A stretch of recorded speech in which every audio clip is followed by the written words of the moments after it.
Guys ये एक नया आर्ट वर्क मेरे टेबल पे ऐड हो गया है और ये बहुत ही ज़्यादा अच्छा लग रहा है। Oh my God.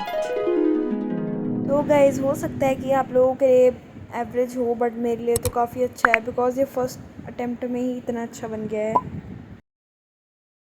And guys ये भी मैंने पिंटरेस्ट से देख के लिखा है एंड ये भी काफ़ी अच्छा लग रहा है। तो गाइस आपको ये कैसा लगा? तो गाइस अब मैं लिख लूँगी कि मेरे किस सब्जेक्ट में क्या चल रहा है। हम इसे टू डू लिस्ट तो नहीं कह सकते, बट व्हाट टू डू कह सकते हैं कि इन फ्यूचर हमें इस सब्जेक्ट में क्या करना है। एंड गाइज मेरे साथ ऐसा हो रहा है कि मेरे से रिटर्न वर्क करा ही नहीं जा रहा। बिल्कुल ऐसा लग रहा है रिटर्न वर्क को मैं हाथ तक नहीं लगा रही, बिल्कुल पेन कॉपी ऐसे ही पड़ा रहता है मेरा। एंड सबसे ज़्यादा काम का प्रेशर संडे को होता है क्योंकि मंडे को हर सब्जेक्ट की नोटबुक चेकिंग, तो दिमाग बिल्कुल ख़राब हो जाता है मेरा। मैंने सोचा कि आज तो मैं करके रहूँगी, आज तो कुछ हो जाए, आज तो मैं काम करूँगी पक्का। एंड फिर मैं हिस्ट्री के नोट्स बनाने के लिए बैठ गई। गाइज मैं हिस्ट्री के चैप्टर नंबर 6 के नोट्स बना रही थी। एंड नोटबुक में तो मैं कैसे भी नोट्स बना देती हूँ, मतलब उसमें से मैं पढ़ती थोड़ी ना हूँ, पढ़ती तो मैं खुद के नोट्स से हूँ। तो इसमें मैं कुछ भी लिख देती हूँ, कुछ भी तो नहीं लिखती गाइज, बट जिस भी तरीके से लिखती हूँ वो तरीका मुझे समझ में नहीं आता है उस तरीके से, मतलब इसमें पर मैं लिख देती हूँ क्योंकि रिटर्न वर्क ही तो है, क्या ही फर्क पड़ रहा है।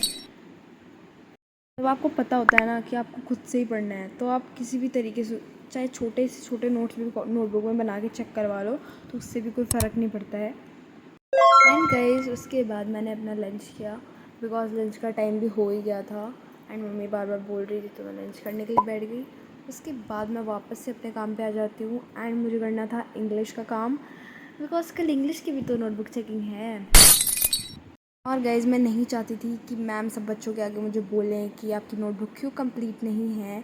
सो इसीलिए मैंने इंग्लिश का भी काम कर लिया। सो इंग्लिश में गाइज़ मुझे वर्ड मीनिंग करने थे एंड क्वेश्चन आंसर करने थे of the chapter journey to the end of the earth chapter के। एंड अगर ऐसा होता है कि जिस दिन हमारा ये चैप्टर स्कूल में कंप्लीट हो जाता है तो मैम को नेक्स्ट एक दिन के बाद ही काम चाहिए रहता है। एंड मैं एक दिन तो मैं गई भी नहीं थी, सो मुझे कंप्लीट करना पड़ा बिकॉज स्कूल में जाके फिर मुझे बहुत बर्डन हो जाता कि काम करना है बहुत जल्दी जल्दी। एंड गाइज मैं कोशिश करती हूँ कि रिटन वर्क मैं स्कूल में ही कंप्लीट करके आऊँ ताकि घर आके मैं लर्निंग वर्क कर सकूँ, क्योंकि लर्निंग वर्क के लिए मैं एक्चुअली टाइम नहीं निकाल पाती हूँ अगर रिटन वर्क करती हूँ तो। इंग्लिश का सिलेबस तो मेरा घर पे भी सही चल रहा है, इतना ज़्यादा सब चीज़ें बची नहीं हैं। गाइस मुझे लगता है कि आज के दिन को मैं प्रोडक्टिव नहीं बना पाई, सो दैट्स इट। आज 9 दिन निकल चुके हैं अगस्त के। गाइस नेक्स्ट मंथ मेरे एग्ज़ाम भी स्टार्ट हो जाएंगे। मैंने इंडेक्स फिल किया।